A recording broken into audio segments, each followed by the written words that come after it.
दोस्तों, मैं आरिफ खान एक बार फिर क्राइम एक्सपोजर न्यूज़ रूम से आपके सामने नए मुद्दों और ताज़ा खबरों के साथ। प्रशासन की तरफ से जारी किया गया एक नोटिस और 2 जाने गई। रामपुर के शादी मंडइयों के गांव का बड़ा मशहूर किस्सा जो 3-4 दिन पुराना हो गया, लेकिन उसको अब खबर में बताना इसलिए ज़रूरी था कि इसमें बड़े सवाल खड़े किए हैं। सवाल ये खड़े हुए हैं कि जिस सलीम का मकान जो बरसों पहले उसने पैसे देके ज़मीन को ख़रीद के बनाया था, उसके ऊपर ये कह के कि ये तालाब की यानी सरकारी तालाब की ज़मीन है कि प्रशासन ने उस पर नोटिस भेजा। तो सवाल सबसे पहला तो ये था कि 30 साल पहले जब ये ज़मीन बेची गई थी तो उस वक्त प्रशासन कहाँ था, और जिस वक्त इस पर मकान बन रहा था उस वक्त प्रशासन की नज़र क्यों नहीं पड़ी, और जिस व्यक्ति ने या जिस पार्टी ने ये ज़मीन सलीम के हाथ बेची उसको पार्टी क्यों नहीं बनाया गया या उसको पकड़ा क्यों नहीं गया। उसके गरीब आदमी के ऊपर जो धड़ाधड़ उसको नोटिस दिए गए, जिससे घबरा कर उसने ख़ुद भी जहर खाया, अपनी बेटी को भी जहर दिया, अपने बेटे को भी जहर दिया। गनीमत ये थी कि बेटे के पास जहर ने काम नहीं किया, बेटा तो बच गया, लेकिन सलीम और उसकी बेटी दोनों जाँ बहक हो गए, दोनों का स्वर्गवास हो गया।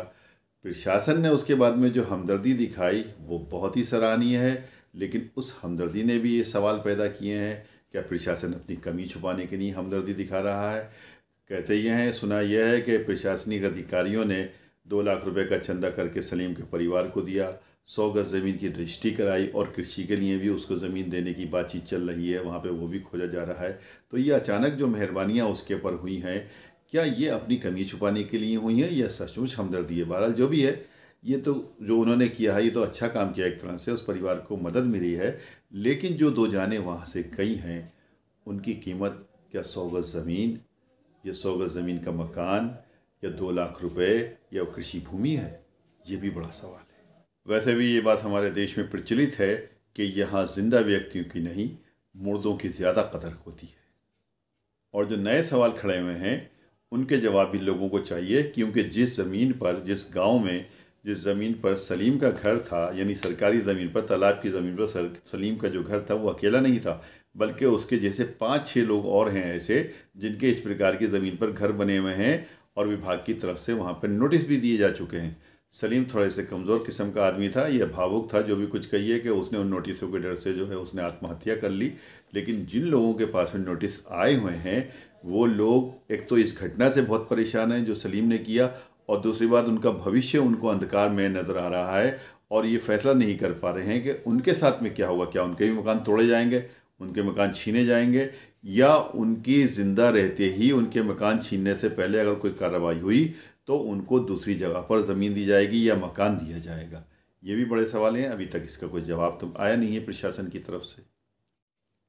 ये जब बात निकली है तो थोड़ी सी बात मैं आपको ये बताता चलूँ, जो हमारे दर्शक जो नहीं जानते हैं कि ये मामला क्या है उनकी समझ में आ जाएगा कि तहसील में शिकायत दर्ज कराई गई थी कि ऐसे ऐसे शादी की मंडइयाँ गाँव के अंदर सरकारी ज़मीन के ऊपर मकान बने हुए हैं।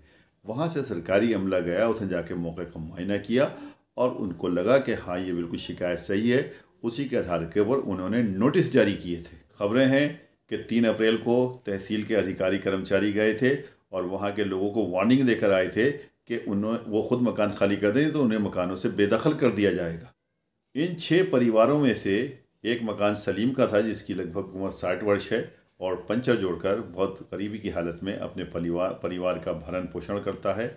उसने इन नोटिसों की ताब न लाकर उसने आत्महत्या की थी। हत्या अकेले नहीं की थी, अपनी छोटी बेटी को भी जहर दिया था और अपने बेटे को भी जहर दिया था। बेटा बच गया, लेकिन वो और बेटी दोनों का प्रशासनिक जो मदद उनको मिली है फ़िलहाल, उसने उनके ज़रूर आंसू पोंछे होंगे। लेकिन सवाल वही है जो सलीम के घर वाले रो रो कर रहे हैं कि सलीम कैसे वापस आएगा, उनके घर की छोटी बच्ची कैसे वापस आएगी। सरकारी ज़मीनों को भूमाफिया अपने तोड़ जोड़ करके लोगों के हाथ बेच देते हैं, भोले भाले लोगों के हाथ बेच देते हैं।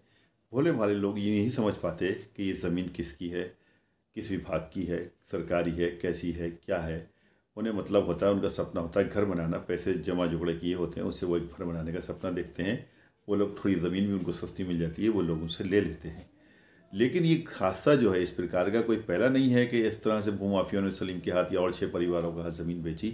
इसमें कि बहुत से ऐसे हादसे हैं, बहुत से ऐसे वाक़यात हैं कि इस टाइप की ज़मीनें लोगों को बेच दी हैं, उन लोगों ने अपने पैसे इन्वेस्ट किए हैं, घर बनाए हैं, मकान बना के खड़े कर दिए हैं, तब प्रशासन की आँख खुली है और उन्होंने जाके उनको नोटिस दिए हैं और कहीं कहीं बुलडोज़र चला के उन कॉलोनियों को या उन घरों को धराशायी भी किया है।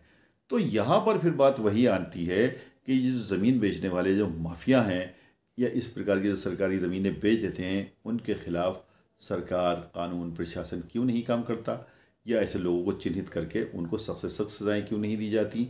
ऐसे लोगों को जिनका कोई कसूर ही नहीं होता है, ये नोटिस उनको क्यों जारी किए जाते हैं, बल्कि उनके नोटिस जारी करने से पहले उसकी तह में जाना चाहिए कि इसका असल मुजरिम कौन था, इसके पीछे कौन है जो ये काम कर रहा है।